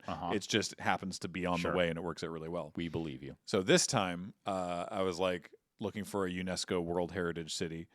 Or I was looking for like a cool place, found a UNESCO World Heritage City that was like a very like medieval town, and this happens to be the town of Quedlinburg. As in the quacks of Quedlinburg. I mean, you're just setting yourself up for this now. Surely like, we're going to run out of it. I was don't know going to say, where. like, I can't wait for you to visit Twilight Imperium. Quedlinburg is not a big town. It's quite small. It's in the Harz region, which is a mountain. That's the name of the mountain region, the Harz, in Saxony-Anhalt, which is one of the provinces. It's southwest-ish of Berlin, mostly just sort of south. And there are buildings. They say there are buildings there that were built across 8 different centuries. Like most of them are from the next several pictures are all from Quedlinburg. They're so we can just see the next one. They're mostly there are no straight lines to be seen anywhere. They're mostly like wooden buildings from the 1600s. Yep. Really aggressive roof line Yeah. on those ones. God damn. I mean, from this angle, they look literal vertical. Yeah, I know, right? Yeah. Yeah. So yeah, a lot of wood, like Tudor style sort of buildings like this. Just like Dog. it's a good dog. Yeah. A lot of good dogs. But like, look at these buildings and the Yeah, this is quaint as hell. yeah. There's so many spires. We went. I don't think I have a photo of it, but we went up to like the look how Like tiny that. these buildings love are. that. They're so small. That Also, is like good. the door on the right building there is like, you know, it's not big. It's like maybe up to here, and so just like that whole building is like miniature. Yeah, I was going to say, this is giving me the Three Porridge vibes. This one's Right? too tall. That one's too short. That one's just right. Yeah. Yeah. Love that. Oh yeah, cobbled streets everywhere. Our rolly cases. Just- Oh, Jesus. Yeah. You feel Ugh. very self-conscious walking to and from the train station. Yep.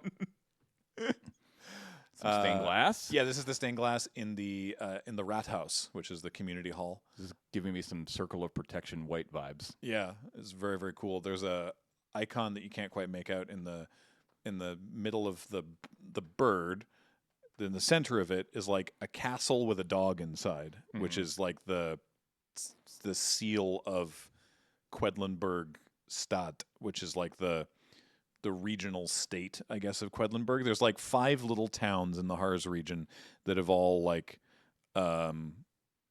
assembled into like some kind of broadly self-governing autonomous heritage region. I'm not entirely sure how it works. County-ish. Yeah, we'll go with that.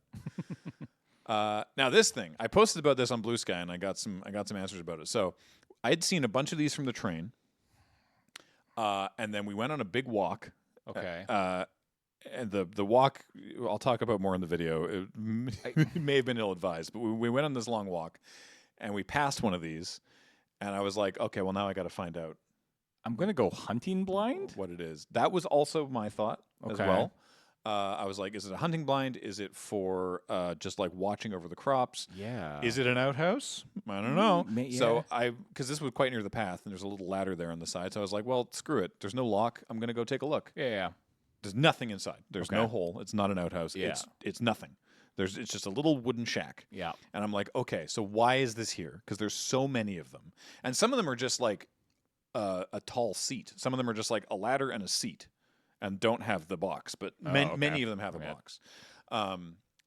So it is a hunting thing. Yeah. I received this info from various people on Blue Sky. If you have it's generally they're constructed by the people that get the hunting license. Sure. And they're like maintained apparently, especially in rural Germany. like hunting and shooting clubs are quite big. They're like a big, just like social thing. And so, Cool. yeah, there was a lot of them. And in this particular instance, it was honestly just a great place to sit because there was a breeze whistled through those windows and there was shade. Cool. And it was 29 degrees that day. Ugh. And so we were like, great, this is a nice place to sit and have a drink and a banana. Oh, yeah. So, Cool. yeah. I don't remember what's next. Oh, yeah. So, leaving Quedlinburg, I wanted to redeem the night train problem that we'd had during the Barcelona trip, where I booked what I understood to be a private room, and there was a fourth guy there. So there was the three of us and this one French guy who was like, "Hi, I'm your roommate. Good night." And so we were like, I guess we're all going to sleep now, and which was not the experience that we'd intended. So there's a sleeper train called the European Sleeper. It runs a couple different routes, but one of them is from Prague to Brussels. Incorporating that is Amsterdam and Dresden. But we had to get from Quedlinburg to Dresden, which is funny because Dresden is to the east of. Sure. So we had to go. We had to go like back to Magdeburg and change trains, and then go to east by like a couple hours to Dresden. And so, but I wanted to.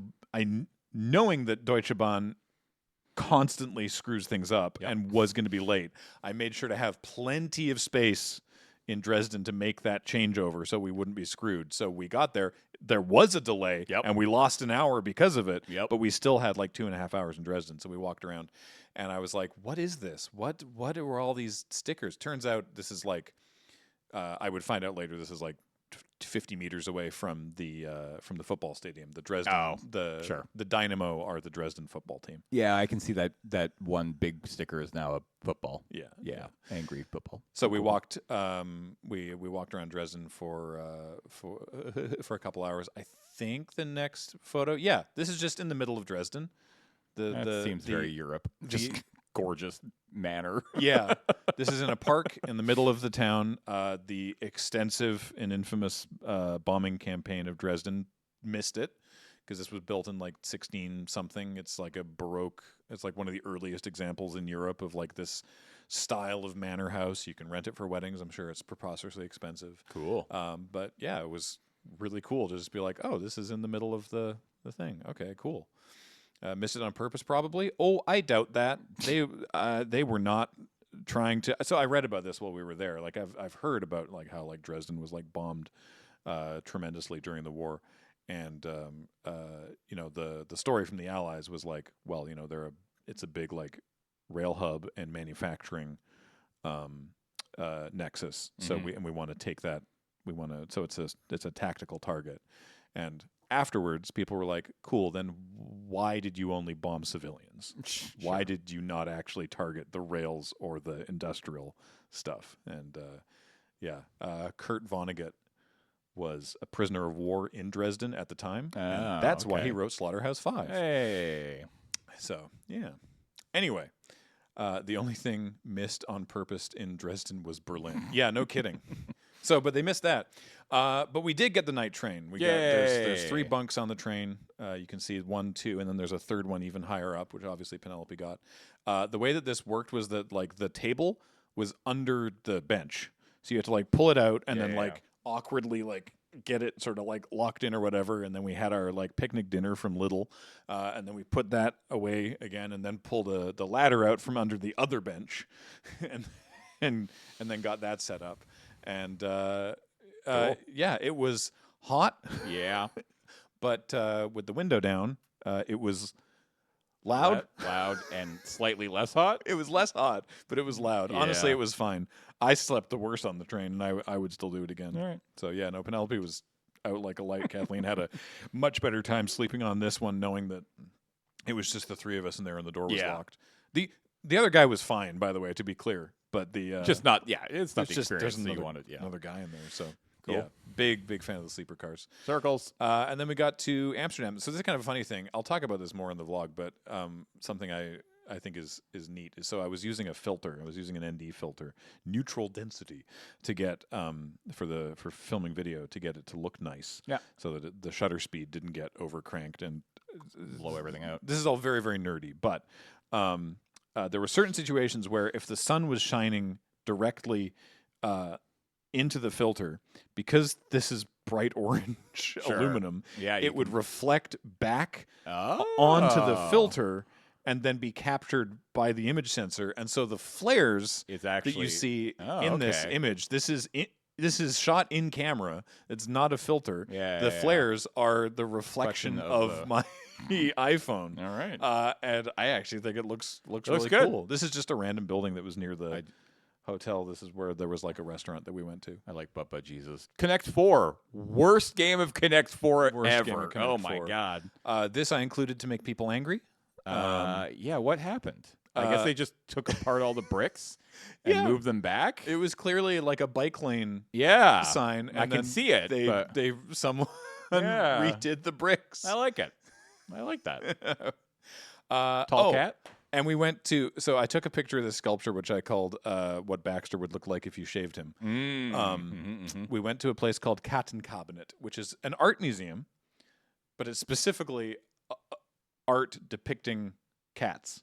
Oh, okay. So, but they have a Picasso. They have something by Lautrec. They have, I think, a Rembrandt. Cool. They also have, like the Le Chat Noir. Like you've definitely seen this image of like the black cat and like Le Chat Noir. It's like a old like poster. They have a 1896 like original screen print on silk of that, which is great. And do they have cats? You bet your sweet puppy they have cats. Kitty. Like this guy. Hi, Kitty. Enormous orange Maine Coon. Not interested in people at all. He sees enough people. He was just interested in looking over everything. I asked him, I didn't ask him anything. I asked the staff later what his name was, and they said his name is Boss. Oh, all right. And he definitely has that. Yeah. Has that vibe. And then we went on a canal boat tour, and they gave us cheese. Yeah, I did this. I did that similar tour 2 years ago. Yeah. And yeah, cheese and booze. It was actually pretty cool. Yeah, between the three of us, we finished an entire bottle of wine. Nice. Which is to say, obviously, Penelope had none of it. Yeah, I like that. She had apple juice though, and Kathleen had a glass. And so I had most of a bottle of wine. It was unlimited. You'd be rude not to. I could have had more. Yeah. Look, Magic players know how to get their value out of something. Damn right. And they did give us a bunch of cheese. That's one of the hotels. That's the Enhow. That's the Enhow. The other hotel. Yeah, that's the closer hotel. Yeah, it just looked. It's really. It's a cool freaking hotel. It's a cool hotel. Yeah, it's a pretty cool hotel.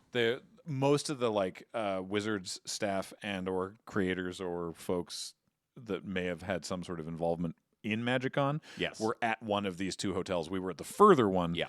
That one right but there. A bunch of folks with the horse. with the horse. But a bunch of folks stayed in this one. But I just liked. This is cool one. So cool. A lot of these slideshows presentation has been me trying to infer when you're like leading to the next one and like the further one. All right. And now we do it all over again, but better because we've been practiced. That's cool. That seems like you had a good trip. Yeah, I had a great time. Hell yeah. Hey, Ben, how was your vacation? We're obviously over time, so I won't go like. I said we'd be long today.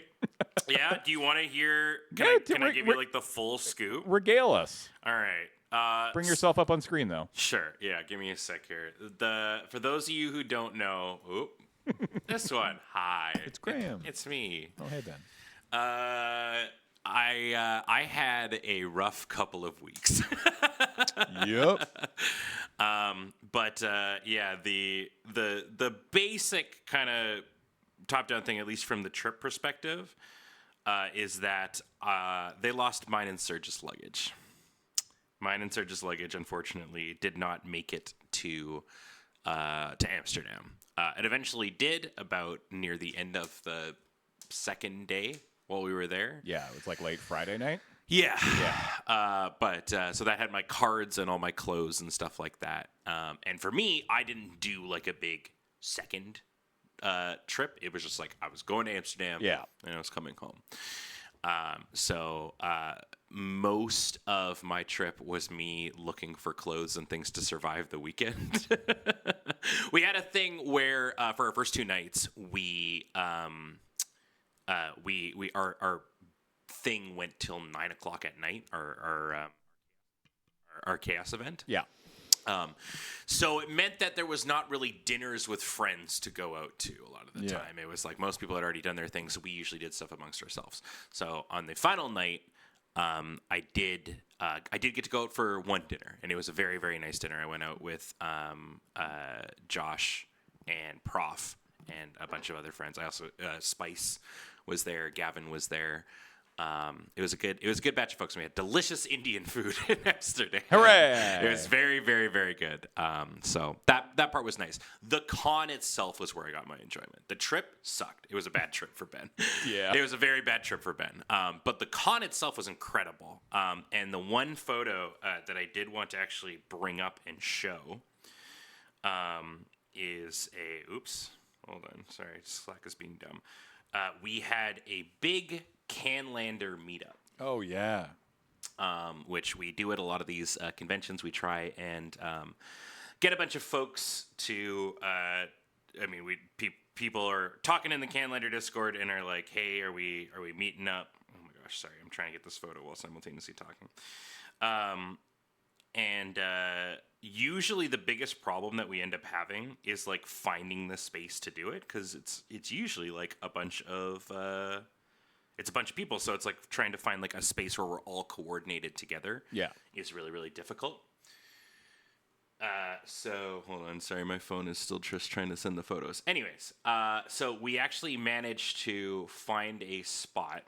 There was a secret batch of tables by the Mana Stage, because the Mana Stage was quite a bit away from the main con. Yeah. And on the second floor, they had like rows and rows of tables that there was nobody at. Oh. Because I don't think anybody Knew that they were there? so okay. I scoped those on my way over, and so when we kind of got into the area, Blake and I kind of like led the charge to like run down and find it. So in the end, we ended up basically, this is kind of a shot before I think it got to its full sort of capacity. But there was about like 80 people all just playing Canadian Highlander. Hell yeah. In like a big spot here. And it was really, really good. You can even see, hold on, from the back, right there in the center, that's Jordan. Hey. Jordan actually made it out from behind the scenes. Behind the scenes, yeah. Managed to get in at least a game. Yeah. Nice. And look at that. Jordan's here. Hey. You called him out. Hey. Get back to work, Jordan. Jeez. But if I could, a lot of people were wondering, Ben, what was the bad luck?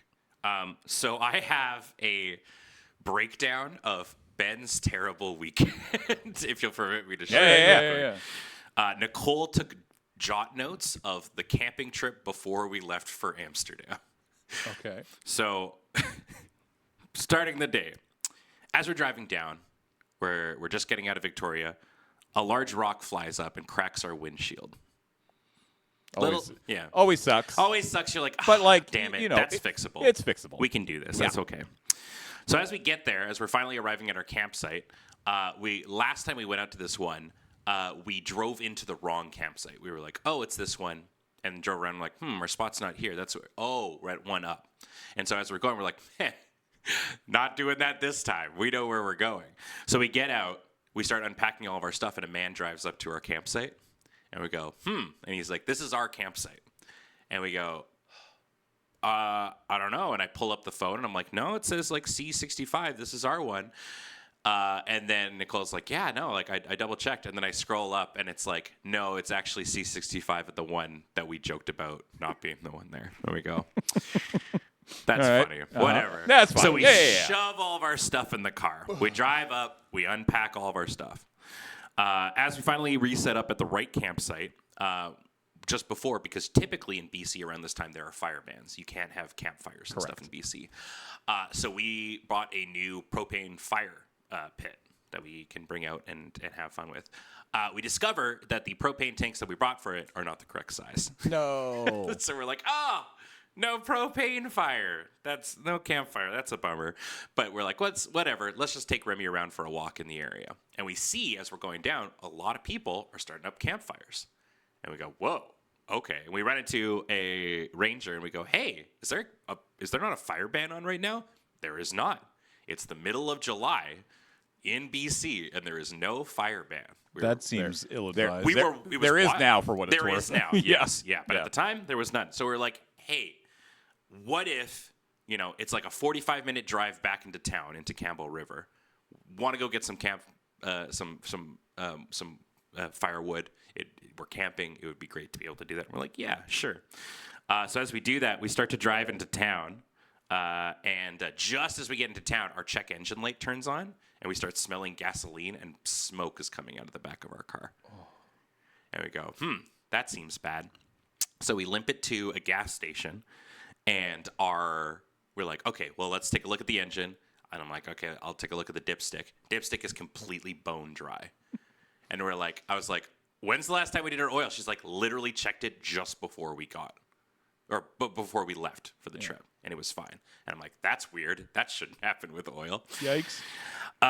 So we refill the oil, and we let it run for 20 minutes, and it's still spouting smoke out the back. So we limp it to a Canadian Tire garage that we found nearby. It closed early. And go, okay, let's take a look. There's a garage nearby. Nothing is open right now. And in fact, nothing is going to be open this weekend in this town. Good times. So we drive to another one. We find one that says it'll be open tomorrow at 8:30, and we park our car there. We decide that instead of driving back to our campsite, which has all of our stuff our clothes, all of our things, it's 45 minutes away. Instead of driving back where there's no service, we'll get a hotel here in town. So we find a hotel that accepts pets, and we drive to it. We arrive at that hotel. We cannot see anywhere to check in. Turns out that hotel has been turned into a bunch of bachelor apartments and has not been updated on Google. No.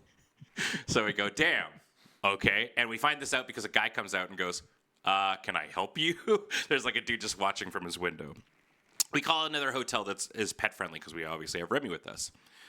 No rooms available. I call another hotel. They have one room available. It will be $350 a night. We go, okay, that's all we got. So oh boy, we drive the car to the parking lot of the shop that we think will be open the next day, and walk 20 minutes to the hotel.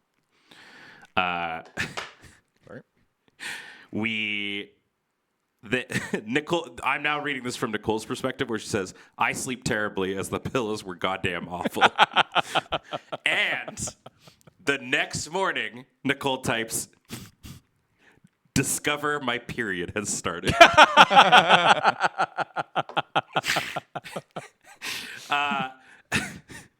Nicole walks to the car while I stay with Remy in the hotel. She calls two more shops that say they are open, but they're actually open for car sales and have no mechanics on duty. I call two more places. Both currently have no availability. I finally call another place. They have no mechanic, and it's only him and one other mechanic working. I begin to cry. The men then say, "Bring the car. We'll try and diagnose it." She drives it and takes a cab back to the hotel, where I discover there's free breakfast. Woo! So, there we go. Little victories there. Fountain Tire calls and says, basically, this is kind of me wrapping up, that 2 cylinders on our car have misfired, which caused a bunch of fuel and stuff to go into the engine. So you have to replace all of the cylinders on the car. We decide, and that's going to take a little while, and they can't do it till Monday. So we decide to rent a vehicle and drive all the way back home, which is like 3 hours. Later on, then Amsterdam happens. Yep. Where we discover that my baggage has been lost, and that the parts have to come all the way from Ontario to fix our car. We go, okay, no worries. Keep me updated. The parts arrive. I just as I'm coming back into from Amsterdam, and we discover that all of the oil and fuel that went into the engine when the pistons misfired carbonized to the engine. So the engine is literally like done for. At this point, it's going to cost $10,000 to fix our vehicle. and we do a bunch of like research and all that kind of jazz, and kind of discover. Honestly, our best plan of attack at this point is to just go out and buy a new vehicle, which is sad because I really liked our little Kia. And by little Kia, it's a full-sized SUV. Yeah. You know, it was a great car. So, as of Friday, we bought ourselves a brand new vehicle. Mm-hmm. It is a 2026 Ford Bronco. I hate the name. The car is very cool. And that is hopefully, we got rid of our insurance on the old car, which, by the way, they sent us a $50 check. Thanks, ICBC. Woo! After all the things that we submitted, they gave us $50. That'll help with that new car. Yeah, exactly.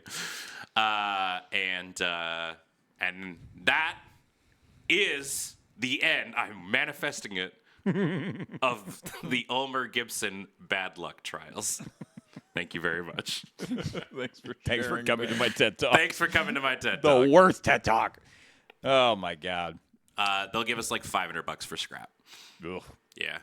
I mean, it's a car with no engine. Yeah, exactly. You know? Yeah, you're not going to get a lot for it.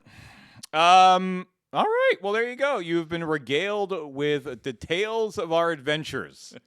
And I hope you enjoyed them. And it is already noon, so we're going to call that the show for the day. Yeah. So, Graham, thanks for coming in and hanging out. Thank you. Thanks for having me. Ben, of course, for always being here and making the show look like it does. Yeehaw. And thanks to all of you for hanging out and watching. We really do appreciate it. Honestly, could not do this without your support, whether it's here on Twitch, you're watching live, or you're watching the VOD over on YouTube. Or if you want to support us over at the Patreon at patreon.com/loadingreadyrun, we would really appreciate it. Hey, if you want something physical in exchange for your money, which I get, store.loadingreadyrun.com. You can go buy playmats and sleeves and T-shirts and hoodies and mugs and scarves and toques, all sorts of stuff. Go check it out, store.loadingreadyrun.com. But yeah, that's going to do it from us here at Good Morning Moonbase. But we'll be back next week for the next episode, so we'll see you then. Goodbye.